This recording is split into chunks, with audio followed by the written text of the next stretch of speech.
Situation వస్తే ఇప్పుడు collector కొన్న విచక్షణాధికారాలు కూడా ఒకవేళ నిలుపుదల చేస్తే భవిష్యత్తులో ఇంకా అప్పుడు వాళ్ళు వక్ఫ్ బోర్డు వక్ఫ్ మండలి డిసైడ్ చేసేస్తుంది కదా, ఇంకా అప్పుడు ఆస్తుల్ని ఎవరు పరిరక్షిస్తారు? ప్రభుత్వం వాళ్ళు అవుతారు. దాన్నే ఇక్కడ రాష్ట్ర ప్రభుత్వానికి చట్టం చేయమని చెప్పింది. ఇప్పుడు వాళ్ళ ఉద్దేశం ఏంటంటే సుప్రీంకోర్టు ఇది మనకి 3 విధానాలు ఉంటాయి.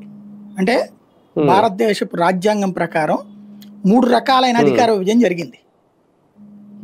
కొన్ని రకాలైన అధికారం రాష్ట్రాలకు ఇవ్వబడింది. అంటే రాష్ట్ర జాబితా, కేంద్ర జాబితా, ఉమ్మడి జాబితా అని ఉంటుంది.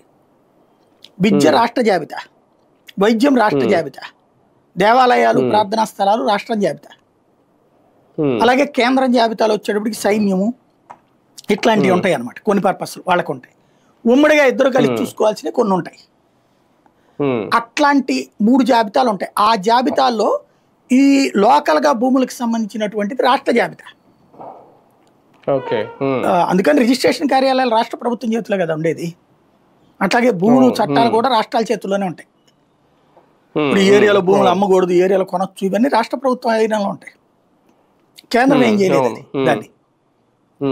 కాబట్టి అక్కడ అది కలెక్టర్లు డిసైడ్ చేయాలి కదా.